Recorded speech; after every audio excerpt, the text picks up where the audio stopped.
Hi, I'm Dustin Abbott, and I'm here today to give you my review of the Viltrox Air Series 25mm F1.7. My late winner for the budget APS-C lens of 2024, which you can see in my 2024 DA Awards, was actually the Viltrox Air 35mm F1.7. The Air Series, and I'm showing the APS-C models here, is Viltrox's lineup of simple yet tough, lightweight lenses that come with an inexpensive price tag, usually around 175 bucks, but with a surprisingly robust optical performance. And really that's been true across all three of these. The 56mm came first, then the 35, then the 25. They've kind of been working in backwards order, but really all of them have been really exceptionally optically. And the newest in that series is the 25mm F1.7, and it is, frankly, it is awesome. I've been impressed repeatedly during the part of my review and just kind of blown away by how good an inexpensive lens like this can be. So today I'm going to share with you why the Air 25mm F1.7 is probably the best wide-ish, we'll get to that in a moment, prime that you can get for your APS-C camera under $200. We'll dive into all that right after a word from our sponsor. Today's episode is brought to you by Fantom Wallet, the minimalist modern wallet that is now even better with the new Fantom X that is crafted from aluminum right here in Canada. It is 22% smaller and 35% lighter, while still making it easy to access your cards and money when you need them, thanks to their unique fanning mechanism. You could even customize your wallet due to its modular design, with accessories like a money clip, cash holder, ID display, and even Chipolo and AirTag tracking integration. Visit store.fantomwallet.com to check out their unique sizes, styles, and finishes that span from aluminum to wood to carbon fiber, and use code DUSTIN15 for 15% off when you're ready to check out. So let's start by taking a look at the build and handling. 25mm is a bit of an odd focal length. It plays out to 37.5mm on the various APS-C platform it's available for. I'm reviewing it on Sony E mount, but it is available in Fuji, or will be available in Fuji X mount, and then also in Nikon Z mounts.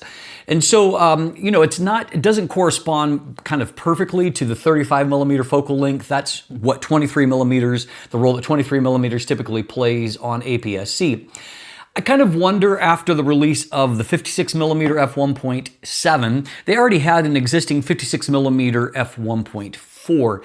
And here we had this kind of contradiction in which the faster aperture lens was actually the worse lens optically. This lens had fewer features, but yet in many ways it is the better lens.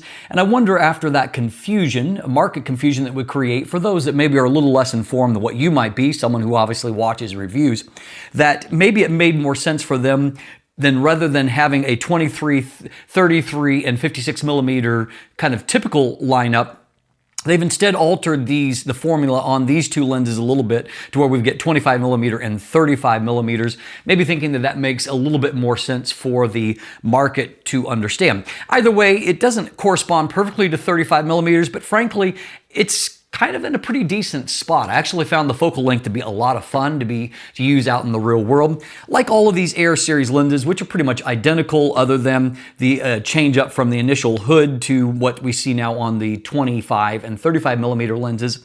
They're all plastics, but you can tell that they are tough plastics. That's true even of the lens hood itself. It's thick.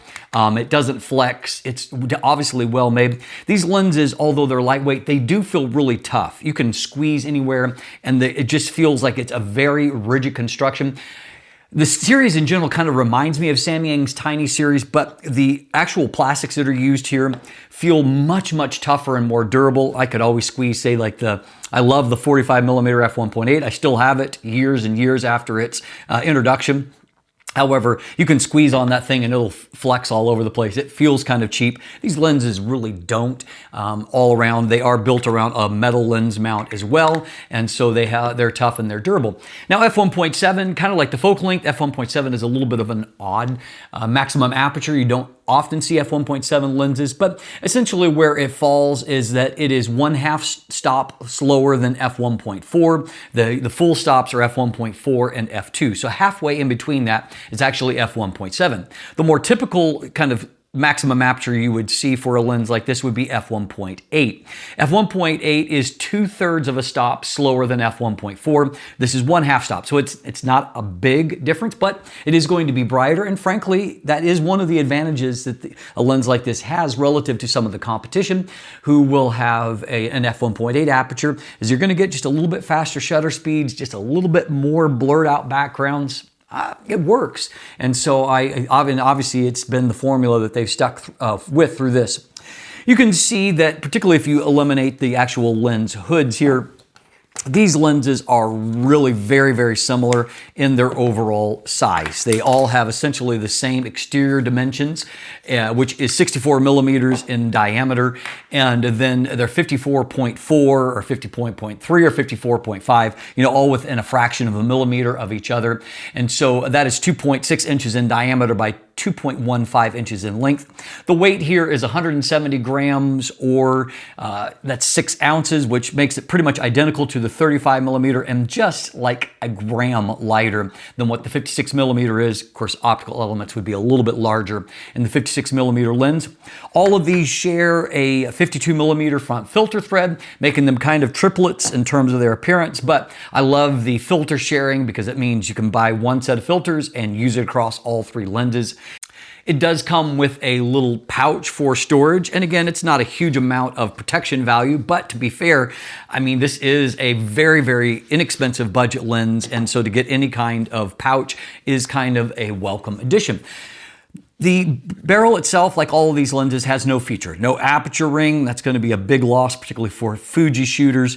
All you have is the manual focus ring here. There's no switches, no buttons, nothing like that. So it is featureless on the outside. There are 9 rounded blades inside, and that produces an 18 pointed sun star when stopped down, as you can see here. On the actual mount, there is a USB-C port there that can be used very simply for doing firmware updates, and I have found the process to be pretty seamless with Viltrox lenses, so that's great. Of these 3 lenses, the best of the bunch for minimum focus and magnification was actually the 35 millimeter. 25 millimeter is a little bit regressed from that. It has a minimum focus distance of 30 centimeters and it has a maximum magnification of 0.11 times. By the way, the 23 millimeter f1.4 Viltrox lens that already existed, it also has a minimum focus distance of 30 centimeters, but a little bit lower magnification because it is 2 millimeters shorter in focal length, 23 millimeters versus 25 millimeters. The Air Series does not have a weather sealing gasket, but what it does have is an HD nano multi-layer coating on the front element that gives you some protection from scratches, but also from moisture and oils, anti-fouling they call it. And so, I mean, not weather sealed, but again, there's also not a whole lot of ingress points on the lens itself. So I probably would use it, definitely have used them in light rain and have been fine there, but you're going to have to test your own limits. So overall, these have no bells and whistles, but they are nicely made. Manual focus is actually quite good here. There's a good amount of damping. I found good precision when focusing on Sony. I find when focusing on Fuji, this is an XF mount here, Fuji focus, and it has more to do with the focus system. It tends to focus more in little blocks, whereas this is a little bit more of a smooth linear. But I am assuming that if you got the E-mount version of the 35 millimeter, it would be the same in terms of that nice smooth linear process. With all of these, I found that the overall damping on the focus ring itself is good, and I like the feel of it. So, I mean, nothing fancy here, but again, the price tag is $179. You can get it even less by using a coupon code that is referenced in the description down below. So, I mean, obviously that's a huge value, particularly as we're going to move ahead for a lens that is really, really high performing. So let's talk about autofocus for stills. Like all of these, it uses a lead screw type STM focus motor. Again, I see benefits from testing on Sony here because Sony's autofocus system is more sophisticated than it is on Fuji. So this lens feels better in terms of autofocus compared to the 35 millimeters. I'm sure in real life, the difference is probably minimal if you're doing E-mount versus E-mount or X-mount versus X-mount. So on Sony, the focus is very snappy, as you can see here. Very quick, major focus changes that are very close to instantaneous, both indoors and outdoors. Plenty of focus speed for all the situations I used it. I think it would be perfect for street. I found, for example, in this few shots here where I came from behind a pillar, I've been shooting some video, came around and wanted to just snap a shot there in this walkway. And focus was instantly just there and nailed, no hesitation. I could just take an instant shot. And so great responsiveness on that point. I found that autofocus was accurate in general, whether it was shooting human subjects, like in these shots, or shooting animal subjects. Great results there. And then of course, just shooting some three-dimensional real world objects. Again, focus was no problem. I even took some shots in a sequence of Nala moving, and what I found is that while it kept up pretty well. It wasn't perfect, but it did seem to be able to keep up with that on Sony. I found that on Sony, I am able to track action reasonably well. Fuji, more limited, and I'm assuming that Z-mount is going to fall somewhere in between those two. I haven't actually tested any of these particular lenses on Z-mount. However, I have tested the full frame 20mm f2.8 and full frame 40mm f2.5, also from the Air series, and they focused well on Z-mount. And so I'm not expecting any kind of issues there. Now, when it comes to the video side of things, I found mostly good results. Autofocus pulls here are relatively fast, smooth, without any kind of visible steps. I do see a little bit of a micro pulse at the end, a micro adjustment as it settles, particularly on that foreground object. And so I would like that to be smoothed out. My hand test did go well. I felt like the transition from the hand to the eye for a budget lens did really quite a good job, so no concerns there. Actually, my only negative that I saw is in this shot of Nala kind of moving towards her. I found that while focus is actually fine, it is doing a little bit of micropulsing, which you can see in the background where it's not quite settling and just being a little jittery, and so I didn't love that. However, I did notice in static shots where the subject wasn't moving and I wasn't moving with the camera, I didn't get that. They were nice and stable. So overall, just in general, I would say the autofocus was good. So how about image quality? I'll give you the overview, the breakdown here, and then we'll go into the deep dive at the conclusion of the video for those of you that are so inclined. Optical formula here is 12 elements in 10 groups. Like all of these lenses, there's a surprising amount of exotic elements. And so in this case, we've got 5 total, including extra low dispersion, aspherical, and high refractive index elements that are part of that. That produces an MTF that is surprisingly good. You can see it's very consistently flat across the image frame. Comparing the MTFs on all of these lenses, I find that the 25mm looks a little bit better than the 35mm and a hair worse than the 56mm, but all 3 of them are really excellent. Very good contrast, very good detail, and a really consistent performance edge to edge. And that's true here as well. So, I mean, really, really great. Now, as always, when I have an E-mount version, I'm always just kind of interested in seeing how it does in terms of full frame coverage. In this case, the answer is surprisingly decent. You can see that there's definitely some very hard mechanical vignette near the edges of the frame, but it doesn't intrude very far into the frame. And so if I crop all of that out, for example here, I'm actually ending up out of an A7R5, out of 61 megapixels, I'm ending up with 48 usable pixels out of that. You could safely say without any kind of vignette at all, you get easily 45 megapixels.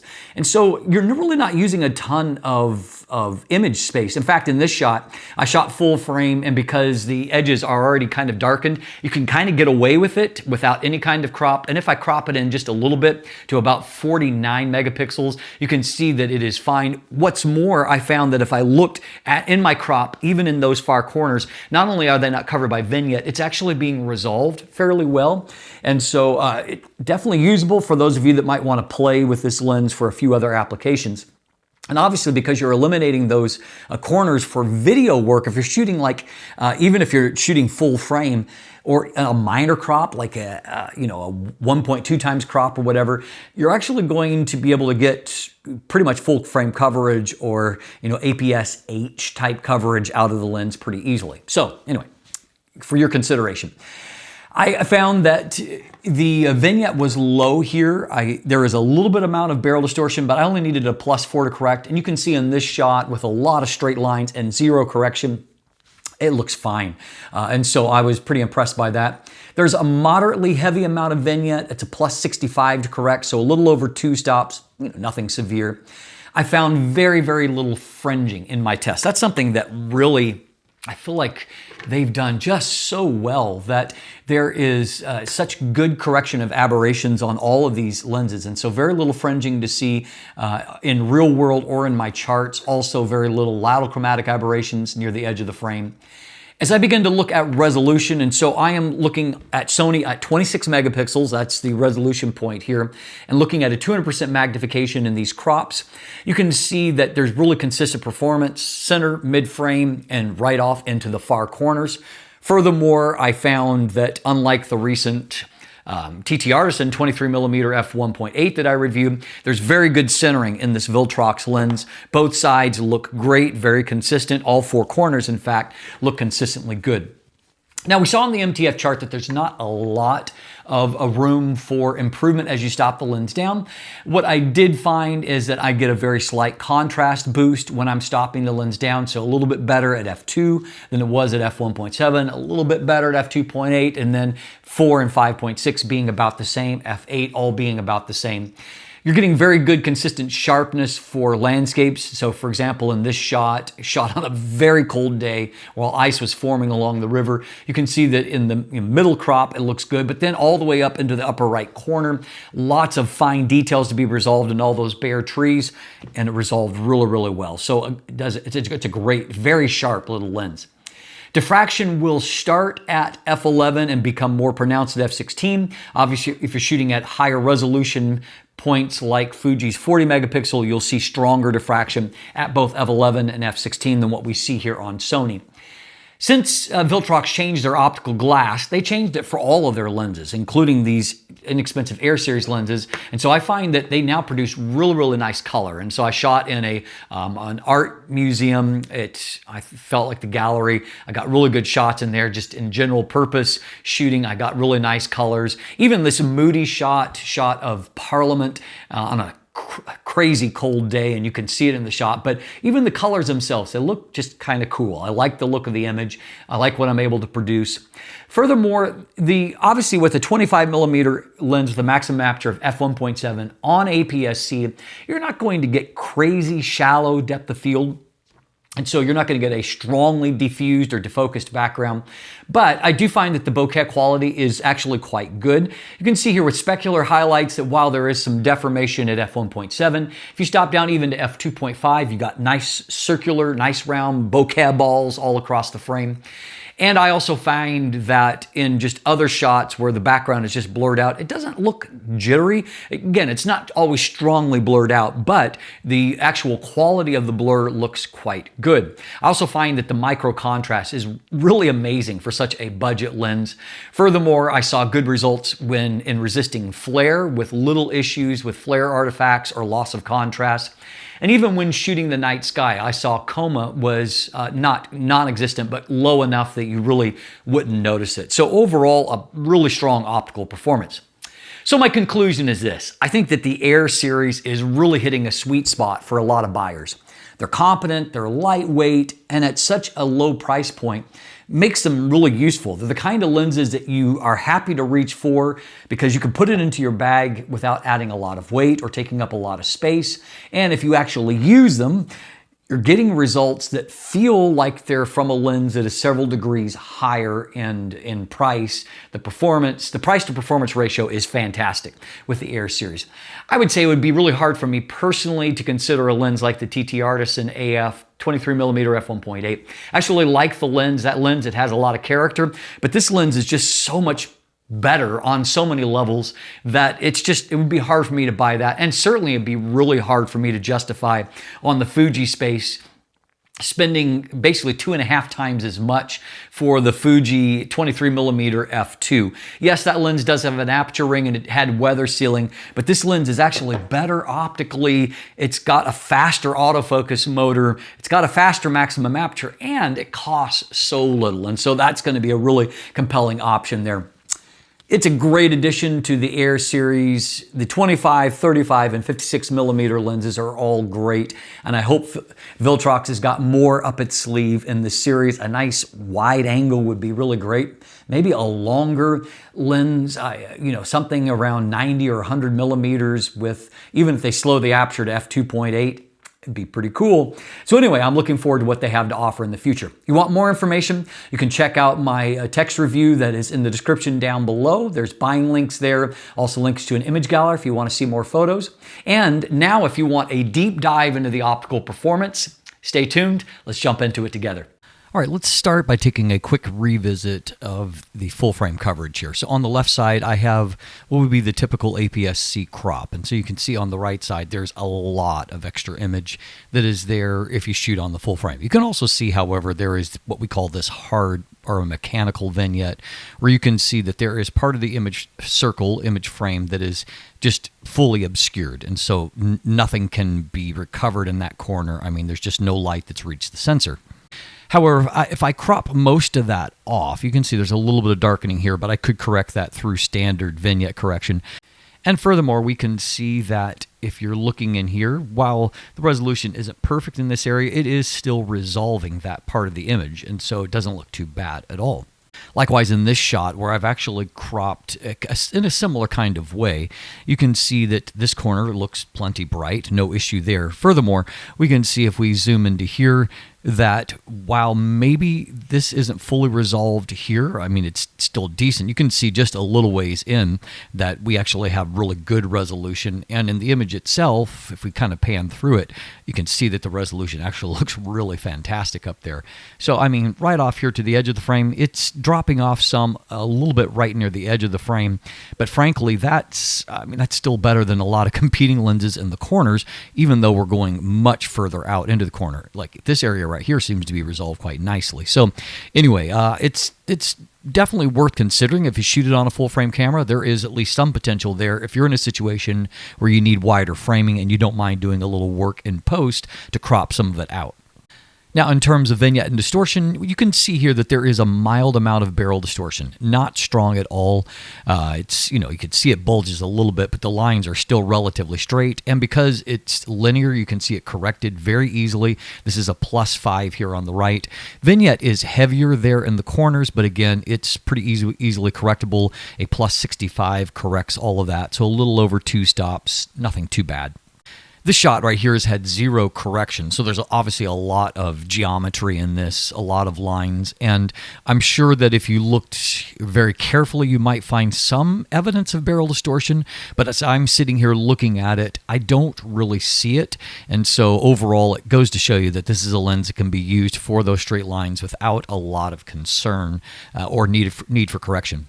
Likewise, Viltrox has been killing it when it comes to their correction of aberration. And so even in this very inexpensive lens, there is almost no longitudinal style chromatic aberrations there. Here we can see very, very good contrast, even up close here.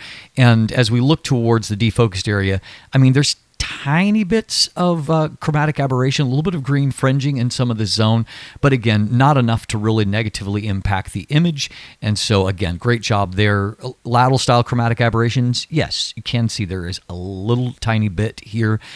For the most part, however, it's a pretty clean correction. And if I take this image, real world shot, and I look up in this area, in the real world where I really expect to see the fringing, you can see here along the edges of the frame, particularly around these bare branches, there's just really nothing to see, so not a problem. Now, typically when you're seeing low amounts of aberration and then also very good contrast, you can expect to have pretty crisp results on a chart test, and that is what we see. Center's looking very good. This is 26 megapixels on Sony, 200% magnification. Mid-frame also looking very strong there, and as we work down this way, we can see pretty consistent between upper left and lower right, right down into this corner, looking actually really, really strong. If I look over on the left side, looking strong. Upper left corner looking great, even right off into this zone here, and then the upper right corner we can see also looking really fantastic. A really incredibly consistent performance from such an inexpensive lens. Here's a quick snap shot here just almost from the hip, and you can see again f1.7 detail is just really crisp there if we zoom into the image itself. In this shot of Nala here, you can see, number one, quite a nice fall off here. The background is not strongly defocused, but the transition from very, very sharp in focus, very high contrast, and then the overall fall off, it actually falls off quite nicely, again, for such an inexpensive lens. Now, because the lens is so good wide open, it means that there's not a ton of room for improvement stop down. That being said, you can see how much darker the shadow area looks here at f2 compared to at f1.7. And likewise with the text, which looks a little bit darker and crisper. If we look up in this zone, you can look at here, it just, again, the darks being darker allows there to just be more contrast and thus the details to pop off the page a little bit more. If you look at the writing right through here, it's, you know, a little more kind of hazy there and a little bit crisper here. So definitely some improvement, though it's not massive. Likewise, if we stop on down to f2.8, you can just see that that same pattern kind of holds. There's just a little bit more contrast. And if I look at a similar bill up here in the upper left corner, you can see that again, the detail is just getting crisper. The writing is standing out more. If you look at the Canada here, at f2.8, it just pops a little bit more. And speaking of Canada, here is Canada's Parliament buildings, which are under construction. This is the Parliamentary Library. You can see, even though I'm shooting through glass, and I shot at f2.8 to avoid any of the imperfections of the glass, you can see, so this is obviously not peak sharpness, but you can see that it looks really quite good all throughout the image. There's lots of detail, you know, a lot going on in this particular scene. But everywhere I look, I can see good detail has been captured even at f2.8. From f2.8 to f4, we can see a little bit more boost of contrast in the corners here. And even from f4 to f5.6, contrast is very slightly improved, but I think that just the overall detail is maybe just a hair better. And then f5.6 to f8, I would say that f5.6 probably represents a peak, and there's just the mildest drop off at f8. Again, turning to the real world shot here for a moment, this is f5.6, and so it just means that at landscape type images, you can look anywhere in the frame. Up here in this upper left corner, you know, detail is really good right off to the edge of the frame. And likewise here, you can see the same thing. And it becomes apparent when we have looked at the full frame image to realize that this lens can actually resolve pretty well even outside of what's being cropped here by the APS-C crop. And so that means that its performance, they've kind of over-engineered it a bit, which is great, which means that you're going to get really strong performance right to the edge of the frame. So we'd seen a mild softening at f8. That continues due to diffraction at f11. So you can see f11 just contrasts a little bit lower, and then f16 minimum aperture, you can see it looks, you know, considerably softer. Maximum magnification, as we've already noted, is not particularly high. However, the redemption here is that contrast and detail is really strong even up close, and we can see a fairly flat plane of focus, so not bad in that regard. I did find that up-close images had nice detail on them. Here you can see wide open that you're going to get some of the lemon-type shape to the bokeh as it squeezes near the edge of the frame. Stopping down a little bit here at f2.5, you can see that you've got nicely circular shapes all across the frame. So, you know, if you're in a particular situation where that's a priority for you, stopping down just a little bit helps to resolve the lemon shape there. Continuing the examination of the bokeh, first of all, you can see that detail and contrast is holding up really nicely here on the subject. I mean, that's great. The bokeh quality, I would say looking at some of these things, there's maybe a little bit more outlining than what I would like. And you can see that there's just a little bit of busyness inside the specular highlights themselves. Overall, however, looking pretty good. And this shot really kind of stands out to me, that just coming back for a moment, you can see the foreground bokeh, you know, looks fine, but the contrast and actually three-dimensional pop there looks really quite good. So the micro contrast on the lens is just so strong for a budget lens. Again, here, background is not very strongly defocused, but we're shooting wide open. You can see that the detail looks really good, but I think that the subject actually stands out pretty well. There's a decent three-dimensional quality to the image, and of course, really awesome contrast, which I love. Another up-close shot here, and so this is minimum focus distance. Detail looks really crisp in, you know, the area that's in focus. And you can see that the fall-off is fine. You're not going to strongly blur out backgrounds, but it looks pretty good. Again, here, subject detail looks great. background really doesn't look too busy to me. And, obviously there is going to be some minor outlining, but that looks relatively soft. Another similar type shot, you can see that really the background, particularly in this zone, is really quite creamy. And so put it in an optimal situation and it will do quite a good job. Also, as noted, I feel like Viltrox's colors are really good now. And so this is very accurate to what I saw in the art gallery. And you can just see this particular painting really kind of, to me, I loved the just really bold contrast in the painting itself. And you can see that the lens has captured it well.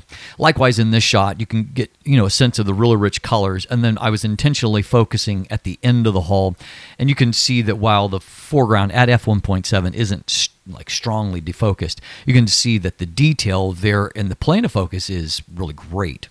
This also stood out to me because I've shot this kind of scene, unfortunately, because I have to a lot in the winter. It was extraordinarily cold, like 20 below plus here, plus wind chill. And so in that kind of extreme cold, colors are really kind of intense. And often I find with cheap lenses, shots like this become really kind of garish looking. They just look kind of artificial. I really felt like this was a pretty nuanced performance there. And so I was happy with the color rendition there. Looking at coma, you can see that star points are crisp in the center of the frame. And as we move off towards the edge, you can't hardly see. I mean, there is a little bit, this one's bright enough, you can see a little bit of coma smear, but it's really not too bad overall. The general impression is that star points are crisp all across the frame.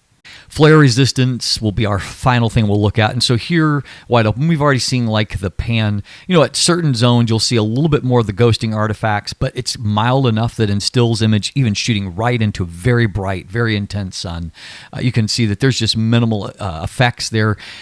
As you stop the lens down, I don't love how long these rays become of the kind of sunburst effect. And you can see that a few of these ghosting artifacts are a little bit more pronounced, but frankly, contrast is still good. It's still holding up fine.